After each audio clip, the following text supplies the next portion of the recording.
Hi there. Welcome again to another Boost episode, Boost Your Relationship. My name is Simon Middle. This is my wife, Maren, and we are your relationship coaches. And we're excited that you're here. And we've got a great topic to talk through today. And if you're here online and you want to raise your hand or you want to submit a comment, please do that. And if you're listening to this after we've recorded, please send us a comment if you have any questions or comments that you may have for us. So today we're talking about circle of control. And Maren, how would you introduce that topic? Right. So what we call the circle of control, I represent by doing this. This is my personal space.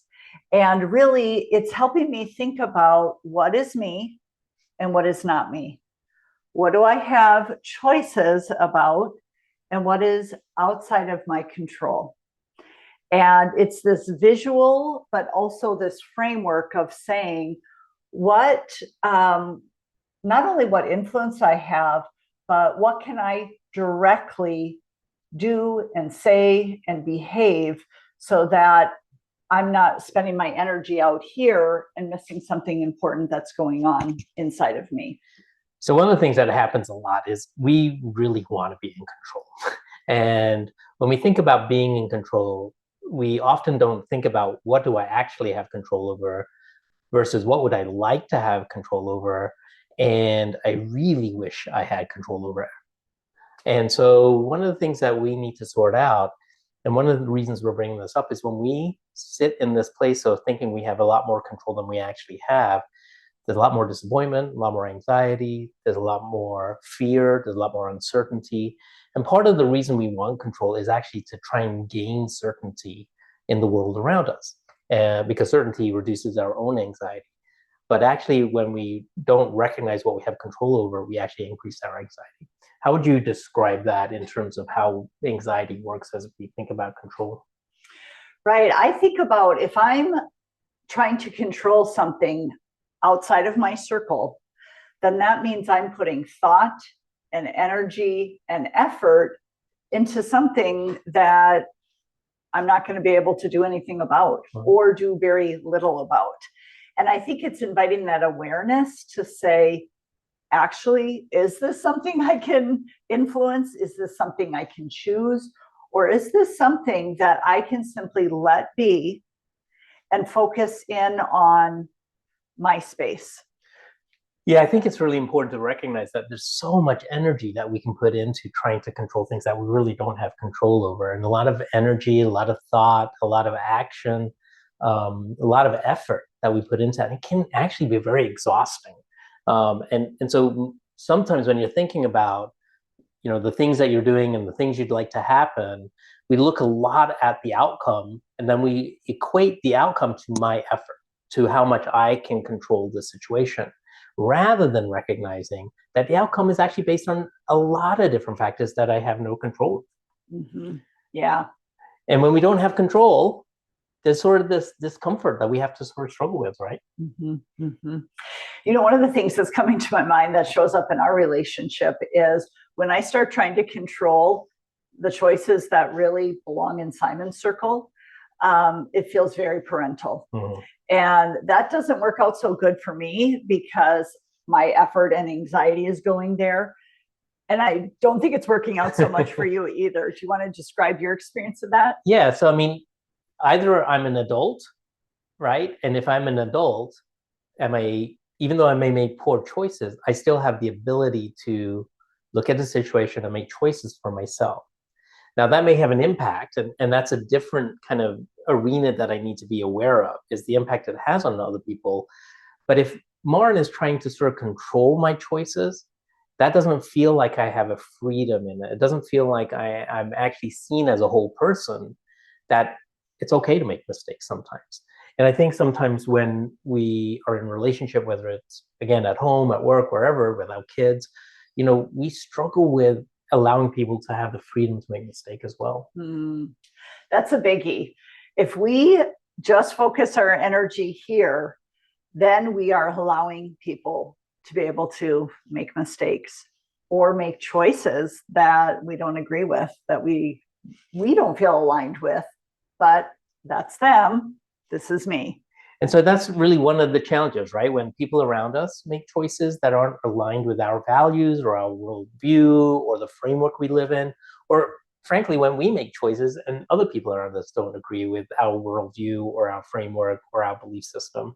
And so that becomes really challenging. And that's where some of the rub comes in when we're trying to sort of control a lot of different pieces. You know, it reminds me of something I recently just heard, which is the definition of manipulation. And this really struck me, is that manipulation is someone's behavior who doesn't know how to directly ask for what they want or need. Right. And I think this noticing what's in my control, what's in my circle, what's outside of that, if that's fuzzy, if we're not clear on that, then we can lean into manipulation and trying to, what do I want to say? Trying to change something that I can't change in order to calm my anxiety. Right. And it's interesting because when we think about that manipulation, I mean, that's kind of a loaded word, right? It has a lot of kind of connotation to it. And really, when we think about it, we don't really want to think of ourselves as manipulators. And yet, how much are we actually trying to control the actions, the choices of other people around us so that we can get an outcome that we believe is actually the best outcome, right? And so we may have actually a good intention. The outcome we want may actually be a great outcome. But when we go about it by trying to control so many of these other factors outside of ourselves, what we're saying is that that is so much more, the outcome is so much more important than actually the relationship. Mm-hmm. Yeah.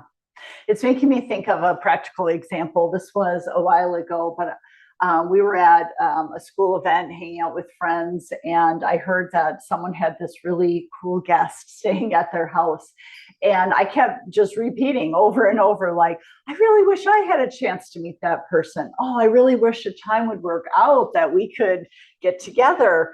And I just kept repeating that. And looking back, I go, if I knew how to ask for what I wanted or needed, I could have simply said, I would really like to meet this person. Can we work together to find a time that that could happen? And that's kind of one of the keys about how we manage these challenges when we're looking at situations around us. We can ask people, right? We can actually ask for what we want or what we need. Part of the reason we may not do that is we may be concerned that that comes across in a negative way, or we may be insecure to say that that's okay to ask for those things. And the reality is, when we ask for what we want or need, we actually are putting ourselves out there. We're actually, there is a risk involved in doing that, but it's also a courageous step. And we want to be courageous, strong individuals that recognize, hey, I don't have it all. I don't have it figured out. And I'm going to ask. And I'm going to ask for help. I'm going to ask for what I might want or need. But oftentimes we don't do that, right? Mm-hmm. And I'm thinking about this, how it builds trust. We can build trust with ourselves. It can build trust with someone else. Is getting clear on what is it that I would want? What is it that I feel like I need? And being able to verbalize that without shame, without, I want to say anxiety, but we would have anxiety sometimes, but without crumbling, right? I guess is what I want to say. Yeah. And then there's this also this component on what is me and what is not me. Both of those components around boundary setting and asking for what I want and need are components of trust. So when we start to think about what do I actually have control over, it's actually ourselves, right? It's about what I think, what I say, how I act, my tone of voice. I have choices in my interaction with people. I don't necessarily have control over the outcome. When other people involved, there's lots of other factors that may play a role. And so one of the things that we've come to recognize in that challenge is that oftentimes we jump to trying to control other people or other settings or other situations to try and get to something that we're actually wanting without actually asking for it, and then recognizing that I have this much control. I can ask, I can make choices, I can talk in a certain way. And so one of the things that this leads to is an increasing self-awareness. Am I being reactive, or am I actually thinking and being aware of where I'm at, what I'm feeling, what I'm thinking? And then am I stepping into this relational space in a way that says, I'm willing to share some of that with you, and also recognize I don't have control over you, but I'd love to have a relationship with you where I can ask. And asking is part of that safety that we build, safety and trust that we build in the course of that relationship. I agree. Practically, I'm thinking about noticing my circle, noticing what's me and what's not me, and how it comes out with getting clear here helps me to get clear of what I want to do out here. And one practical way to do that is to notice, am I spending my energy thinking about, well, that person's doing that, and did you see that happen? And go to blame, go to finger pointing, going to effort and energy and thoughts and making up stories around all the external things outside of my circle. And when that happens, the question is, what am I missing about myself that could really help me out if I'm focused way outside of my circle?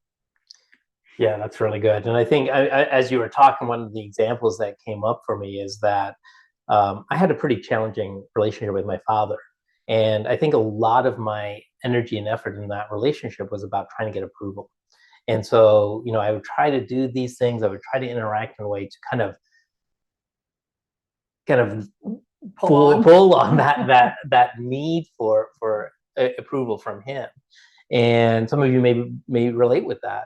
And one of the things that I had to sort of come to realize is I don't have any control on whether my father's going to express it or believe it or whatever with that. All I can do is be me and ask myself, who do I want to be in this relationship? And ultimately, and my father had dementia and Parkinson's and lots of other things that were going on. But ultimately, I had to come to this place of saying, I want to be somebody who just loves my dad. And it wasn't about trying to pull on him. And I think that happens in so many of our different situations, and I can also think of times at work where maybe I'm pulling for sort of those kudos or that recognition. And, and part of that was my own insecurity in my own ability to validate myself. And so I'm looking to externals and pulling on people and pulling on situations or trying to prove myself in situations to actually get something that I can actually give myself. And that became a challenge, but it was a huge growth piece of saying, if I can let go of control out here and I can actually become more aware of myself, I can actually get a lot of my needs met by myself. But also when I can't, to be able to ask for it, not because I'm not able, but because I do recognize that I have limitations as a human being. It makes me think of that question of how much am I relying on what's happening out here to feel okay? And a simple example that maybe you can relate to if you live in a family is like there's times where I'll tell Simon, and actually he's told me this too, like, what you're wearing doesn't match. I don't think that looks good. And me saying that, it used to be, I really, really want you to change your clothes. And now a lot of times Simon isn't changing his clothes. And I'm also saying that to just say, hey, I'm going to give you some information. I'm going to give you my perspective. But if he doesn't change his clothes and he goes out, we go out in public together, can I still be okay letting that be completely about him? Or somebody's comment. If I'm talking to someone and they say a comment that really lights me up or like stirs my anxiety, or my response is anger, can I still be okay saying that is 100% about them? Right. I can hold on, and this can be about me. Yeah. And this happens a lot in the work environment, right? I mean, especially with coworkers and maybe even bosses. You think you're doing a really good job, you're trying to do the best you can, your coworkers start criticizing you, maybe a boss criticizes, and sometimes we have to step back and say, do a self-evaluation. Do I feel like I'm actually doing my best? Do I feel like I'm doing what I'm being asked to do to the best of my ability? And if you can answer that honestly and truthfully for yourself, yes, then whatever comments are out there, you don't ignore them. You don't say that that's not true, but you use it as sort of a way to sort of just pause and ask yourself, is that true or not true? And if it's not true, that's okay. Then you can say, okay, that's about them. And so part of it is then you might want to test that, say, no, I just need some more information. What are you seeing? What are you noticing about my work? What are you noticing about the way that things are working in our team or whatever it might look like? Not in a way to try and prove that you're okay, but really to say, hey, I'm open to information. I'm open to getting more information and then being able to say, I can assimilate that information and make choices. And that's really important, even in our intimate relationships. Am I willing to put myself out there to really say, I am in a relationship that is safe, that is trusting, to say, yeah, I really want your insights. Now, I get to decide what to do with those insights. Mm-hmm. So even though Maren might share or my boss might share insights, I still get to choose what to do with that, whether that is something that I want to make a change or not make a change about. Now, there may be consequences either way, and that's okay. But I don't have to determine that as the reason I'm making. I can make that out of my own sense of self. And it can get dicey, right? You can imagine where some of those interactions might get a little bit more challenging as a result of that. Mm-hmm. Yeah.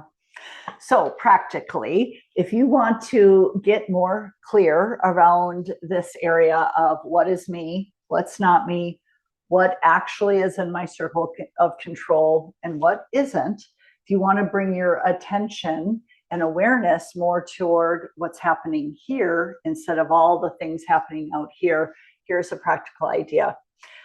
If you're a concrete thinker, you could literally draw a circle on a piece of page and write out, these are the things that are within my control. These are the things in my life outside of my control. You could also ask yourself a simple question of, can I actually control that thing? Or can I actually control what that person thinks about me? You know, I think as humans, we want to believe that we can control other people's perceptions of us. Sometimes we spend a lot of energy trying to do that. But in reality, what a person thinks is 100% about them. And what you think, what you feel, 100% about you. Yeah, I think it's important to really remember that you want to sort of gain an insight to yourself before really trying to predict what's out there. So I would say, similar to what Maren was saying, you know, that drawing of the circle is really a way to pause. Mm-hmm. It's really a way of saying, let me do a self-inventory. Let me kind of take a look inside myself. Where am I at? What am I feeling? What are my belief systems? What is good for, you know, what is the thing that is going to be maybe a driver for me, or what's my, you know, my framework? What are my values, right? Those kinds of things. And you may not do that every time, but the more you practice it, the more that will actually become much more integrated for yourself, so that it becomes easier over time to say, those things are mine, and those things aren't mine. And so when people respond or criticize or whatever it is that may be doing, again, you can try and fight against it. I mean, that's one option, right? The other is to say, that's interesting, that I'm curious about where that might be coming from. Here's what I know about me. I may not know what's going on with this other person. And sometimes think about the fact that people's responses and reactions have so many different components to them. Things in their past, other relationships they've had, work relationships, intimate relationships, what's going on today, what am I stressed about? Are they hangry? Are they hangry, right? Lots of things. And so we can't make an assumption that we know what that person's experience actually looks like unless we're willing to step into it and ask. Mm-hmm. So another practical tool would be to take a situation that's really bothering you and think about it, write it out, or tell someone like you're sharing your memoir. Mm. And we even call it our inner memoir. Like if I'm reading a memoir, I want to be able to connect with and really get that person's experience. So in the memoir, I'm hoping they're writing details and feelings and thoughts, all of those things down so I can get it. So as a way to get clear, this is what you can explore yourself. Write down your story. When I go to work and my boss yells at me, this is my inner experience. Not writing about your boss. This is writing about, I go to this type of thinking. I experience these feelings. I notice that my body responds this way. So I'm completely focused on here. Why? To notice, to get that information, and use that information then to make a decision. How do I show up beyond my circle? That's a great example. I really like that a lot. I know in some of the work that we've done, we have people who are so concerned about how their bosses or how somebody else might think about them. And one of the things that happens is you start catastrophizing, you start thinking almost the absolute worst thing about what that person might be thinking, really without any information. And so, again, this is about really saying, I know me. You're the best person to know yourself. Nobody else can know you as well as you know you. And so if somebody is saying, well, you're so lazy or you're so whatever, fill in the blank, you can really ask yourself, am I lazy? Am I really that? And you may say, maybe I am sometimes. Or no, that's not me. And even in that information, you can start to make some choices, though. Now, you can also say, that's about them. They gave me some information. I get to decide what to do with it. Mm-hmm. And that information can be, can move me in a certain direction or may not. But again, it's about the idea of me being very clear about what I do have control over. I have control over me. As much as I want control over the rest of the world, I literally only have control over me. And my final suggestion would be to, if you're a physical person, or even if you're a person that needs some reminding, to literally go, me with my hands, not me. And you can do that visually in your brain. Like if you're talking to someone and you feel like they're overstepping you or interrupting you, you could be like, oh, this is me, that is them, me, not me. Or sometimes, like if somebody is in your personal space, you could literally be using your hands to form that circle of control. This is me, this is not me.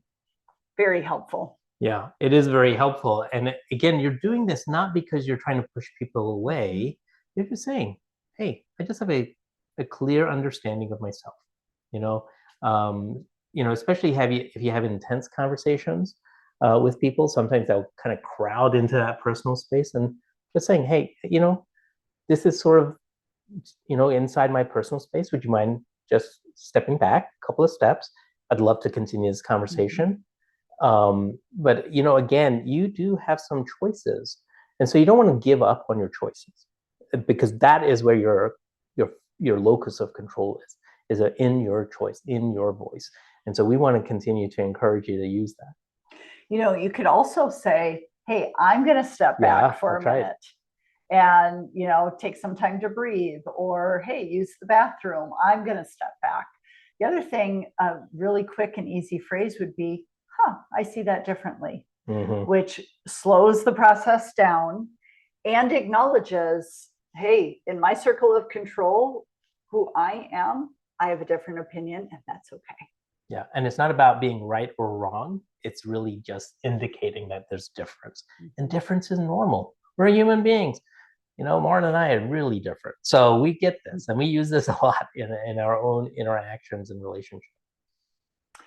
Well, we appreciate you joining us again. Check out our other Boost videos and working out your relationship on YouTube as well. And we're also inviting you to our community called Empowering Minds. And we'll leave a link in the description below. And Empowering Minds is a way to really get a holistic view of your life.